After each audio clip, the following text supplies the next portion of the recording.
તો રાજ્યમાં આગામી 48 કલાક મેઘરાજાનું જોર રહેશે। અનેક જિલ્લાઓમાં ભારેથી અતિ ભારે વરસાદની આગાહી। કચ્છમાં વરસાદને લઈને રેડ એલર્ટ। કચ્છમાં વરસાદને લઈને તંત્ર હાઈ એલર્ટ પર છે।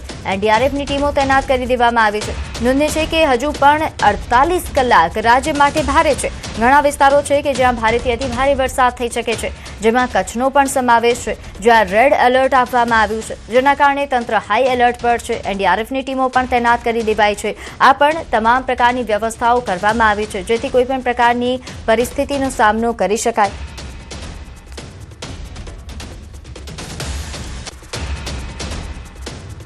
તો અરવલ્લીના ભિલોડામાં રાત્રિ દરમિયાન ધોધમાર વરસાદ। ભિલોડામાં વહેલી પરોઢે 2 કલાકમાં 2 ઇંચ વરસાદ ખાબકી ચૂક્યો છે। ભારે પવન અને કડાકા ભડાકા સાથે વરસાદ વરસ્યો। ભારે વરસાદના કારણે ભિલોડાની ઇન્દ્રાશી નદીમાં નવા નીર આવ્યા। શામળાજી પંથકમાં પણ રાત્રિ દરમિયાન 2 ઇંચ જેટલો વરસાદ વરસ્યો। જિલ્લાના અન્ય તાલુકામાં 1 ઇંચ જેટલો વરસાદ ખાબક્યો છે। તો અરવલ્લીમાં પણ હવે મેઘરાજાએ પધરામણી કરી છે અને ભારે વરસાદના રાઉન્ડની શરૂઆત થઈ છે। ભારે પવન અને કડાકા ભડાકા સાથે વરસાદ વરસી રહ્યો છે। જિલ્લાના મોટાભાગના તાલુકામાં 1 ઇંચ જેટલો વરસાદ ખાબકી ચૂક્યો છે। આ ઉપરાંત શામળાજી પંથકમાં પણ 2 ઇંચ જેટલો વરસાદ વરસ્યા હોવાની માહિતી મળી રહી છે। આજે વહેલી સવારે 2 કલાકમાં 2 ઇંચ જેટલો વરસાદ ભિલોડામાં ખાબકી ચૂક્યો છે।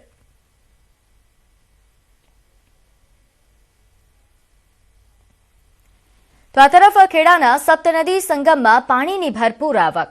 ખેડાના પાલ્લા વૌઠા પાસે આવેલા નદીમાં પાણી ભરપૂર આવક જોવા મળી। નોંધનીય છે કે વાત્રક અને સાબરમતી નદીમાં પાણીની આવક પણ વધી રહી છે। નદી જાણે દરિયો બની હોય તેવા દ્રશ્યો સામે આવી રહ્યા છે। સાબરમતી, વાત્રક, શેઢી, માજમ, મેશ્વો, ખારી, હાથમતી નદીનું સંગમ અહીં થાય છે। તો ઉપરવાસમાં ભારે વરસાદના પગલે નદીમાં પાણીની આવક વધી રહી છે। નદી કિનારાના નીચાણવાળા વિસ્તારોને પણ હવે એલર્ટ કરી દેવામાં આવ્યા છે। તસવીરો સપ્તનદી સંગમની છે। અહીં નોંધનીય છે કે તમામ નદીઓનું સંગમ થાય છે, જ્યાં હવે આસપાસના ગામોને એલર્ટ કરી દેવામાં આવ્યા છે। વાત્રક અને સાબરમતી નદીમાં પણ પાણીની આવક વધી રહી છે અને અન્ય જે સ્થાનિક નદીઓ છે ત્યાં પણ આવક વધી છે।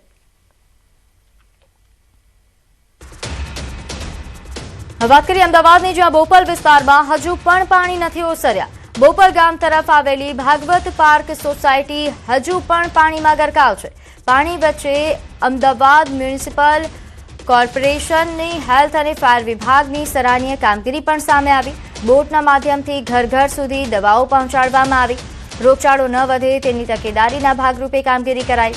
ફાયર વિભાગ અને હેલ્થ વિભાગ દ્વારા સંયુક્ત ડ્રાઈવ શરૂ કરવામાં આવી છે। મેડિકલ ટીમને બોટમાં બેસાડીને દવાઓ પહોંચતી કરી છે ઘર ઘર સુધી। તો આ તસવીરો છે અમદાવાદના બોપલની, કે જ્યાં હવે આરોગ્ય વિભાગ એક્શનમાં આવ્યું છે અને સરાહનીય કામગીરી શરૂ કરવામાં આવી છે અહીં, કારણ કે આ વિસ્તાર હજુ પણ પાણીમાં ગરકાવ છે। હજુ પણ પાણી અહીં નથી ઓસર્યા, જેના કારણે લોકોના સ્વાસ્થ્ય પર ગંભીર અસર ન થાય તેના કારણે હવે લોકોને દવા પહોંચાડવામાં આવી રહી છે। બોટ પર બેસીને આરોગ્ય વિભાગના અધિકારીઓ હાલ પહોંચી રહ્યા છે, લોકોને દવાઓ પહોંચાડી રહ્યા છે, તેમની સ્વાસ્થ્યની સંભાળ લઈ રહ્યા છે। તો આ તસવીરો આપ જોઈ રહ્યા છો અમદાવાદના બોપલ વિસ્તારના ભાગવત પાર્ક સોસાયટી, જે હજુ પણ પાણીમાં ગરકાવ છે। 60 કલાક જેટલો સમય વીતી ગયો છે, પરંતુ પાણી ઓસર્યા નથી। વધુ વિગત સાથે મારી સાથે સંવાદદાતા વિભુ લાઈવ જોડાયા છે। વિભુ, એક તરફ હજુ પાણી ઓસર્યા નથી, લોકો હાલાકી ભોગવી રહ્યા છે, બીજી તરફ જે તંત્રની સરાહનીય કામગીરી સામે આવી છે, વિગતે જણાવશો?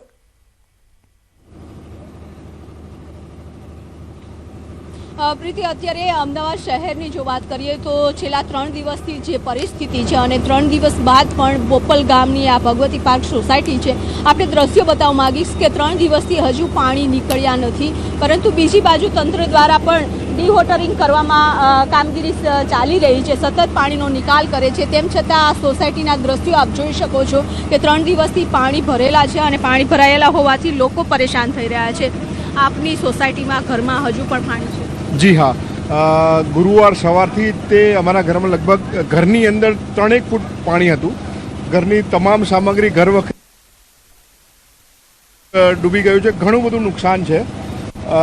તંત્ર દ્વારા ઘણા પ્રયત્ન પછી ગઈકાલ રાત્રે સહાય મળવાની ચાલુ થઈ છે, તો પણ તમે જોઈ શકો છો હજુ પણ સોસાયટીની અંદર અમારે લગભગ 1.5 ફૂટ પાણી છે અને ઘરમાં લગભગ 3 થી 4 ઇંચ પાણી હજુ પણ છે, જે અમે આશા કરી રહ્યા છીએ કે જલ્દીથી એનો નિકાલ થાય અને તંત્ર દ્વારા દવા કે એવું કંઈ છાંટકામ કરે જેથી રોગચાળો વધે નહીં। પાણીની સમસ્યા સાથે સાથે પાણી નીકળ્યા બાદ પણ એક સમસ્યા એ છે કે જ્યારે પાણી ભરાતું હોય છે ત્યારે મચ્છરજન્ય પાણીજન્ય છે રોગચાળો વધી જતો હોય છે, કારણ કે પાણી પીવાના પાણી છે તે મિક્સ થઈ ગયા છે. ત્યારે હવે કોર્પોરેશનની ટીમ પણ અભિયાન શરૂ કરી દીધું છે, સફાઈ અભિયાન સાથે સાથે લોકોને દવા પહોંચાડવાનું અને જે પણ જગ્યા ઉપર પાણી નીકળી ગયું છે ત્યાં પણ દવાનો છંટકાવ કરવાનું શરૂ કરી દીધું છે કે જેના કારણે પાણી બાદની જે પરિસ્થિતિ થવી જોઈએ કે પાણી નિકાલ થઈ ગયા બાદ રોગચાળો ન ફાટી નીકળે તેનું પણ અત્યારે ધ્યાન રાખી રહી છે. પરંતુ જે રહેવાસીઓ છે તે પરેશાન છે કે હવે જલ્દી પાણી નીકળવું જોઈએ, કારણ કે આ 3 દિવસથી પાણી સતત ભરેલું છે. બિલકુલ વિભુ, એક તરફ આરોગ્ય વિભાગની સરાહનીય કામગીરી છે કે લોકોના સ્વાસ્થ્યની સંભાળ લેવામાં આવી રહી છે, પરંતુ હજુ પણ ચિંતા એ છે કે પાણી કેમ નથી ઓસરી રહ્યા, પાણીનો નિકાલ કેમ નથી થઈ રહ્યો જલ્દીથી.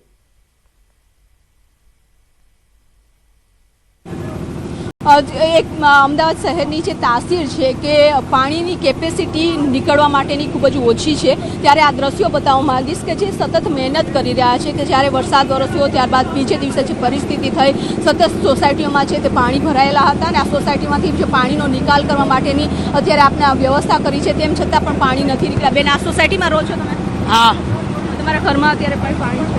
મારા ઘરમાં મારી કમર ઉપરથી પાણી હતું અત્યાર સુધી છે મારા ઘરમાં. બધું નુકસાન થઈ ગયું, કશું જ નથી બચ્યું મેડમ. મેં કપડાં પહેર્યા છે એટલું જ રહ્યું છે મારી પાસે. અમે કોકના ઘરે ચાલ્યા ગયા છે. આખું ઘર બંધ કરી અને કોકના ઘરે જવું પડે તેવી પરિસ્થિતિ. બધું બરબાદ થઈ ગયું, ફ્રીજ, ટીવી, એસી બધું બરબાદ થઈ ગયું, કશું જ નથી બચ્યું મેડમ. મેં પહેરેલા એટલા જ કપડાં છે, મારી પાસે કશું જ નથી રહ્યું. તો આ ઘરની લોકની ચાવી પણ છે અને તેઓ બહાર નીકળી ગયા છે, કારણ કે કોઈના ઘરે ઘરે જવાય એવું જ નથી. તમે પરિસ્થિતિ જુઓ છો એટલે ઘરે જઈને પણ શું કરીએ અમે કોકના ઘરે રહે છે. હા, ઘરની ચાવી છે મારા.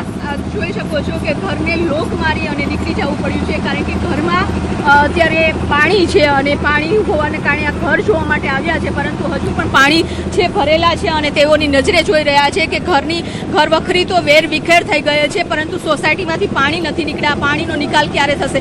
કારણ કે રોડ ઉપરથી જો પાણી નીકળશે ત્યારબાદ જ સોસાયટીમાંથી પાણી નીકળશે. આપણે દ્રશ્યો બતાવવા માંગીશ કે અત્યારે રોડ પર છે, આ મેઇન રોડ છે ગામમાં જવાનો અને ગામમાં મેઇન રોડ ઉપર જ આટલું પાણી છે. આ પાણીનો નિકાલ થયા બાદ જ પરિસ્થિતિ છે તે થાળે પડશે. અત્યારે બોપલ ગામનું જે પાણી છે તેને કેનાલમાં નાખવા માટેના પ્રયાસ કરવામાં આવી રહ્યા છે કે કેનાલમાંથી પાણીનો નિકાલ થાય તો ગામમાંથી પાણી ઓસરે અને પાણી ગામમાંથી ઓસરશે તો ઘરોમાંથી ઓસરશે. એટલે આ પ્રકારની વ્યવસ્થા છે તે કરી છે, પરંતુ લોકો અત્યારે ઘરની અંદર ન જઈ શકે તેવી સ્થિતિ છે તે અમદાવાદના બોપલ વિસ્તારની સોસાયટીઓમાં છે. જી વિભુ, આભાર માહિતી આપવા બદલ. તો હાલ જોઈતે સંવાદદાતાએ જણાવ્યું કે હાલ આ પ્રકારની પરિસ્થિતિ છે અને લોકો અત્યારે